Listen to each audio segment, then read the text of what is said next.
Students, तो आज के इस वीडियो में हम 5वीं कक्षा के लिए पाठ्य पुस्तक गणित का जादू के पेज नंबर 38 से काम करना शुरू करेंगे। इससे पीछे हमने देखा कि अंदाज़ा लगाना क्या होता है। जब हम किसी चीज़ को बिना मापे अपने मन से उसको समझकर उसके बारे में बताते हैं तो वो हम उसके लिए अंदाज़ा लगा रहे होते हैं। हो सकता है हमारा अंदाज़ा बिल्कुल सही हो सकता है हमारा अंदाज़ा थोड़ा बहुत आगे पीछे भी हो, लेकिन हो सकता है हमारा अंदाज़ा बिल्कुल भी पास में ही ना हो उसके। ये हमारे ऊपर डिपेंड करता है हमें किस तरह से वो चीज़ देखने में लगी। तो आइए बच्चों, आज हम करने जा रहे हैं पेज नंबर 38 पर दी गई इस एक्टिविटी को। कुछ जानवरों के पैरों के निशान असली नाप के में नीचे दिए गए हैं। उनके पैरों के निशान के क्षेत्रफल का अंदाज़ा लगाओ।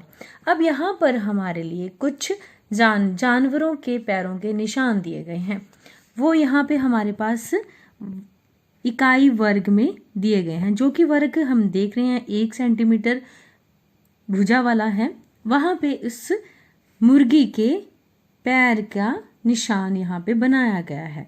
अब हमें यह बताना है कि ये जो निशान है उनके पैरों का, ये कितने वर्ग सेंटीमीटर क्षेत्र को घेरता है। तो इसके लिए हमें चाहिए कि ये कितने वर्ग को ढकता है। लेकिन बच्चों, यहाँ पर देखने से हमें पता चल रहा है ये तो किसी भी वर्गों को पूरी तरह से नहीं ढकता है। वर्गों को में जा रहा है, लेकिन वर्ग जो है वो पूरी तरह से ढके हुए नहीं है। तो ऐसी सिचुएशन में हम कैसे पता लगाएंगे कि इसका क्षेत्रफल कितना वर्ग सेंटीमीटर है।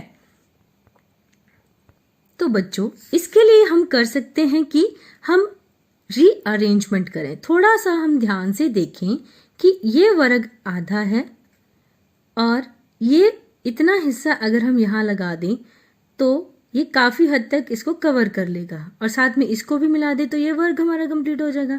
अगर ये वाली लाइन को उठाकर हम यहाँ एडजस्ट करें तो ये वर्ग, और यहाँ वाली को उठाकर यहाँ लगाएं या इसको लगाकर यहाँ लगाएं तो ये वर्ग भी हमारा कंप्लीट हो जाएगा।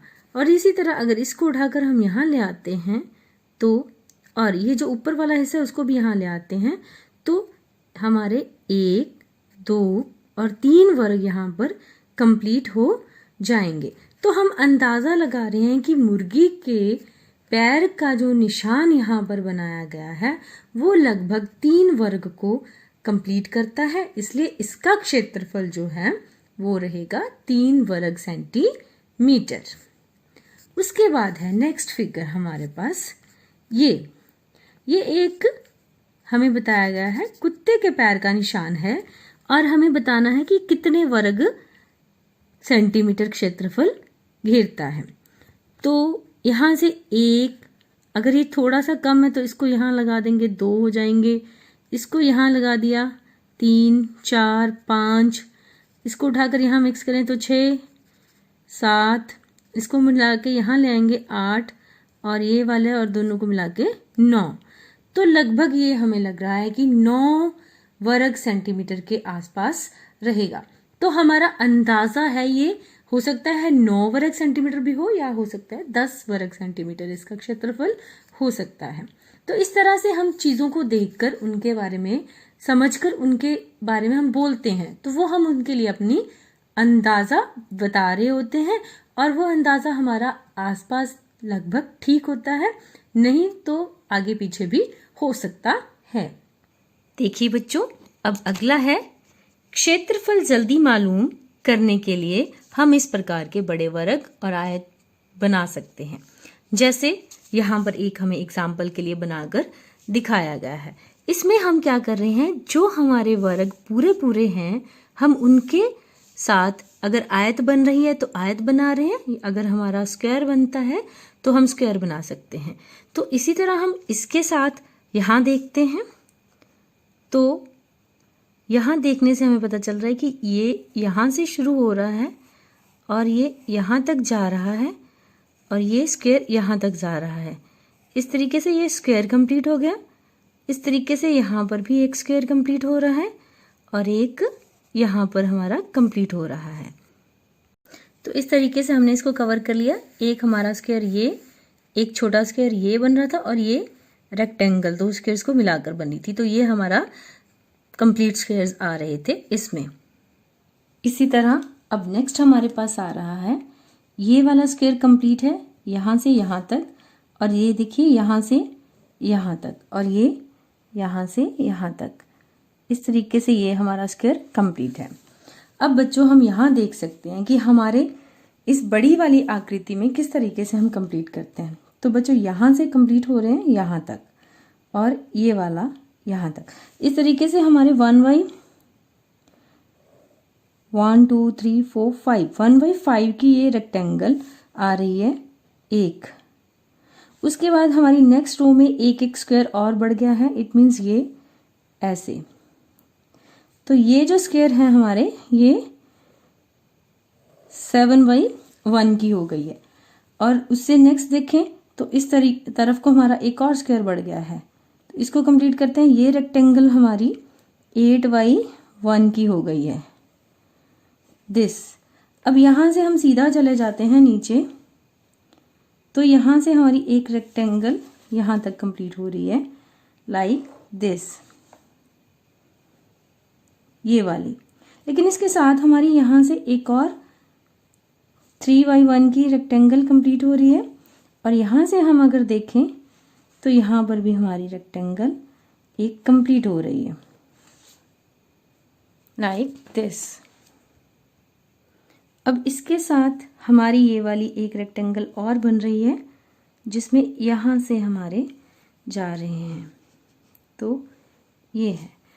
अब इस तरीके से हमने यहाँ पे स्क्वायर्स को कंप्लीट किया है। अब हमारा बचा है ये वाला एक, तो इसको अगर हम ध्यान से देखें तो यहाँ से चल रहे हैं हमारे स्क्वायर्स यहाँ तक, और ये इनकम्प्लीट आ रहा है, ये कंप्लीट आ रहा है यहाँ तक, और ये इस तरीके से। इस तरीके से हमारे सभी ये स्क्वायर्स कंप्लीट हो गए हैं। अब इन कंप्लीट किए हुए स्क्वायर्स के साथ हम चीते के पैर का क्षेत्रफल निकाल सकते हैं। तो यहाँ से शुरू करते हैं। यहाँ पर हमारे 4 3 × 2 6, 4 और 6 10, 10 4 14, 14 और 3 17, 18 19 20 21 एंड 22। 22 के बाद यहाँ देखिए, 22 के बाद 23 24 25 26 27 28 29 30 31 32 33 34 35 36 37 38 39 40 41 42। यहाँ तक हमारे 42 हो गए हैं। आगे हम यहाँ आ जाते हैं, हमारे हैं 43 44 45, और नेक्स्ट 46 47 48 49 50 51 52 53 54 55 56 57 और ये 58। यहाँ तक 58 हो गए हैं हमारे कंप्लीट स्क्वायर। अब हमारा बीच वाला ये बड़ा स्क्वायर बच रहा है, इसको काउंट करते हैं। तो इसको गिनने के लिए हम 1 2 3 4 5 6 7 8, 1 2 3 4 5 6 7, तो ये 8 वर्गों की लाइन 7 बार ली गई है, तो 8 7 56। तो ये बीच में हमारे 56 वर्ग आ रहे हैं, और बाहर हमारे हुए 58। तो हम दोनों को आपस में जोड़ लेते हैं।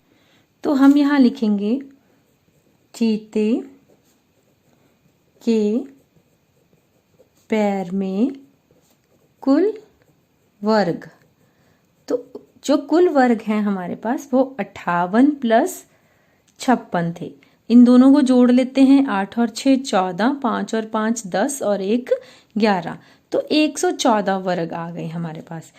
इसलिए अतः चीते के पैर का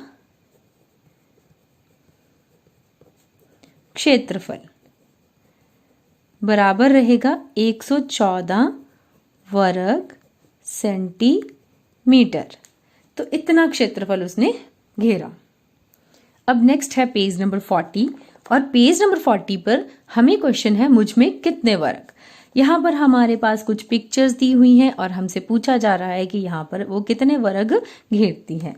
तो इस त्रिभुज का क्षेत्रफल कितना है, ये त्रिभुज आपको दिखाई दे रही है। अब देखने से तो हमें इसके बारे में क्या पता चलेगा, क्योंकि कोई भी वर्ग हमारा कंप्लीट नहीं है, ये शेडेड पार्ट है, लेकिन इस वर्ग का भी ये वाला हिस्सा इस त्रिभुज का भाग नहीं है, और इसका ये वाला भाग भी इस त्रिभुज का भाग नहीं है। तो हम कैसे पता लगाएंगे? लेकिन अगर हम यहाँ ध्यान से देखें तो ये एक आयत है और ये जो लाइन है इस आयत को दो बराबर भागों में बांट रही है। तो एक हिस्सा जो है वो त्रिभुज बना रही है, आयत का एक हिस्से से त्रिभुज बन रही है और एक हिस्से से मतलब खाली है, एक हिस्से से जो हमारी त्रिभुज है वो बन रही है। तो त्रिभुज का क्षेत्रफल, यहाँ पर हमें क्लू भी दिया हुआ है, त्रिभुज का क्षेत्रफल 2 वर्ग सेंटीमीटर वाले आयत का आधा है, इसलिए इसका क्षेत्रफल डैश वर्ग सेंटीमीटर होगा। अब देखिए ये आयत है, इसकी 1 सेंटीमीटर ये भुजा है, एक और एक 2 सेंटीमीटर ये हो जाएगी। तो ये 2 सेंटीमीटर है तो उसका हाफ है, ये उसका आधा है। तो 2 सेंटीमीटर का आधा कितना होगा? 1 सेंटीमीटर। इसलिए इस त्रिभुज का क्षेत्रफल भी कितना होगा? इसलिए इस त्रिभुज को हम ऐसे भी लिख सकते हैं, इस त्रिभुज का क्षेत्रफल बराबर है 1 वर्ग सेंटीमीटर। अब अगली आकृति हमें ये दी गई है। अब यहाँ पर भी देखें, यहाँ पर भी ये वाले वर्ग का ये वाला हिस्सा नहीं है, ये वाले वर्ग का ये वाला हिस्सा नहीं है। लेकिन बच्चों अगर ध्यान से देखें तो ये वाला हिस्सा उठाकर यहाँ रख दिया हो जैसे किसी ने, तो अगर ये वाले हिस्से को यहाँ ले आए तो ये वर्ग तो कंप्लीट हो जाएंगे। और ये वाले हिस्से को अगर देखें तो ये वाला खाली हिस्सा और ये भरा हुआ शेडेड ब्लू कलर का हिस्सा एक जैसा है। अगर इसको यहाँ से उठाकर यहाँ रख दें तो हमारी ये वाली पूरी लाइन जो है वो इस त्रिभुज जो आकृति है उसके द्वारा कंप्लीट हो रही है। इट मीन्स ये इस आकृति के द्वारा घेरे गए वर्ग हैं 1 2 3 4। तो इस आकृति का क्षेत्रफल भी कितना होगा? 4 वर्ग सेंटीमीटर। तो यहाँ हम लिख सकते हैं 4 वर्ग सेंटीमीटर, ये इस आकृति का क्षेत्रफल है। अब नेक्स्ट है बच्चों, नीचे दी गई आकृतियों का क्षेत्रफल वर्ग सेंटीमीटर में लिखो। ये हमें कुछ आकृतियां दी गई हैं और इनका हमने क्षेत्रफल देना है। पीछे से हम यही करते आ रहे हैं कि जो आकृति जितने वर्गों को ढकती है उतने वर्ग सेंटीमीटर उसका क्षेत्रफल आता है। ऐसा क्यों है? ऐसा इसलिए है क्योंकि ये जो हमें एक वर्ग दिया गया है ये 1 सेंटीमीटर का वर्ग है, इसकी हर एक किनारा जो है वो 1 सेंटीमीटर है, तो उसका क्षेत्रफल 1 वर्ग सेंटीमीटर है। तो इसीलिए हर एक आकृति का जो क्षेत्रफल है वो उसके द्वारा ढके गए वर्गों की संख्या के बराबर है। तो पहली आकृति हमारे पास एक त्रिभुज दी गई है। अब इसके द्वारा ढके हुए वर्गों की संख्या को हमने निकालना है। तो बच्चों इसको ध्यान से देखते हैं तो हमें लग रहा है कि आधे आधे वर्ग इसके द्वारा ढके गए हैं। तो इसको अब हम कुछ करके देखते हैं। देखिए ये मैंने इसके साइज की एक ट्रायंगल काटी है जो इसको पूरी तरह से कवर कर रही है। अब हम इसको किस तरीके से काटे कि हमारा जो पोर्शन है वो किसी तरह से कंप्लीट वर्ग हमारे हो जाए। तो अगर हम इसको देखें कि हम यहाँ से इसको, ये जो इतनी इतनी ट्रायंगल हमें दिखाई दे रही है वो ऊपर है लेकिन इतनी नीचे वाले हिस्से में खाली पड़ी हुई है। तो अगर हम इसको यहाँ से कट कर देते हैं, मीन्स हम इसको यहाँ से इस लाइन से, इस वर्ग की लाइन से कट कर लेते हैं, सीजर की हेल्प से कट कर लेते हैं लाइक दिस। और अब देखिए, अब ये जो हमारी आकृति है वो कुछ इस तरीके की आ गई। ये ऊपर वाले वर्गों को पूरा कवर कर रही है और ये जो हमारी आकृति है वो कुछ इस तरीके से आ रही है।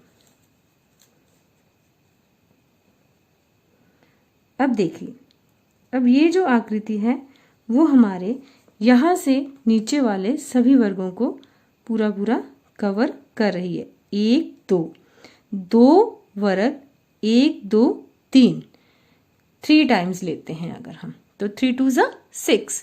तो इस ट्रायंगल ने कितने वर्ग कंप्लीट किए? 6। तो हम लिख सकते हैं आकृति A के द्वारा ढके वर्ग बराबर है 6। इसलिए आकृति A का क्षेत्रफल रहेगा 6 वर्ग सेंटीमीटर। इसी तरह हम आकृति V को देखते हैं। अब देखिए आकृति V में भी क्या हो रहा है, ये वर्ग इतना हिस्सा ऊपर जा रहा है इस वर्ग से और आधा वर्ग को ढक रहा है, लेकिन इतना ही हमारा नीचे रह रहा है। तो इट मीन्स अगर हम इस हिस्से को यहाँ से काट कर उस हिस्से को हम यहाँ लगा देते हैं लाइक दिस, और ये वाला भी इसी तरीके से इस यहाँ से काट कर हम इसको यहाँ लगा देते हैं, तो हमारे वर्गों की संख्या हमें आ जाएगी। ये वाला हिस्सा हो जाएगा और ये वाला हो जाएगा और यहाँ से, तो इतने वर्ग हमारे आ रहे हैं। अब इनको गिन सकते हैं यहाँ से 1 2 3, 3 वर्ग 1 2 3, 3 3 जा 9, तो ये वर्ग जो है वो 9 वर्गों को ढक रहा है, इसलिए आकृति B का क्षेत्रफल होगा 9 वर्ग सेंटीमीटर। इसी तरह आकृति C को देखते हैं। तो अगर आकृति C को ध्यान से देखें तो जितना ये भाग यहाँ से खाली है उतना ये भाग बाहर को निकला हुआ है। अगर इसको यहाँ से कट कर दें और उठा के यहाँ रख दें तो हमारी आकृति यहाँ से कंप्लीट हो जाएगी, ये वाला हिस्सा कंप्लीट हो जाएगा। तो ये 1 2 3 4, आकृति C हमारी 4 वर्गों को ढकती है। तो आकृति C का क्षेत्रफल रहेगा 4 वर्ग सेंटीमीटर। अब चलते हैं आकृति D की तरफ। अब आकृति D को ध्यान से देखें तो यहाँ आधा हमारा खाली रह रहा है वर्ग और यहाँ पे भी हमारा नीचे वाला पार्ट खाली रह रहा है, इसलिए अगर इस वाले हिस्से को यहाँ से कट कर दें और यहाँ फिक्स कर दें तो हमारे जो आकृति है वो कंप्लीट हो जाएगी।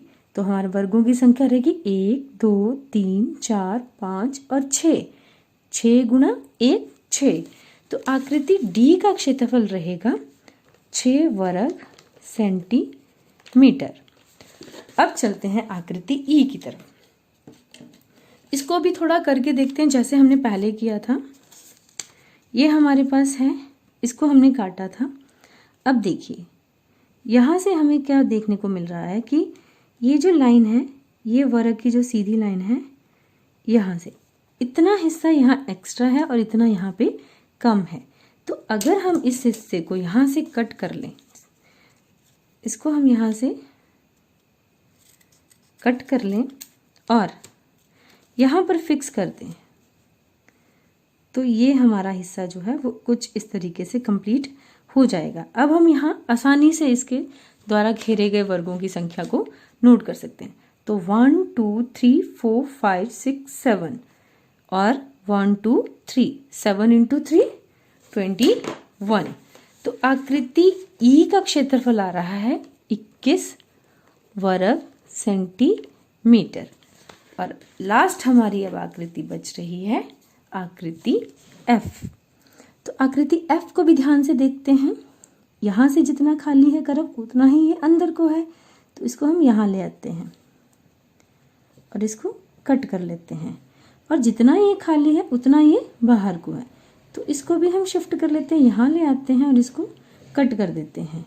जितना ये बाहर को है उतना ये यहाँ पर भी है, तो ये इसको हम यहाँ से शिफ्ट कर देते हैं, यहाँ ले आते हैं, और जितना ये बाहर को है उतना ये खाली है, तो इसको यहाँ ले आते हैं और इसको यहाँ पर कट कर देते हैं। अब हमारे पास जो आकृति बनी वो 1 2 3 4 5 6 7 8 वर्गों से मिलकर बनी है। तो इस आकृति का क्षेत्रफल 8 वर्ग सेंटीमीटर होगा।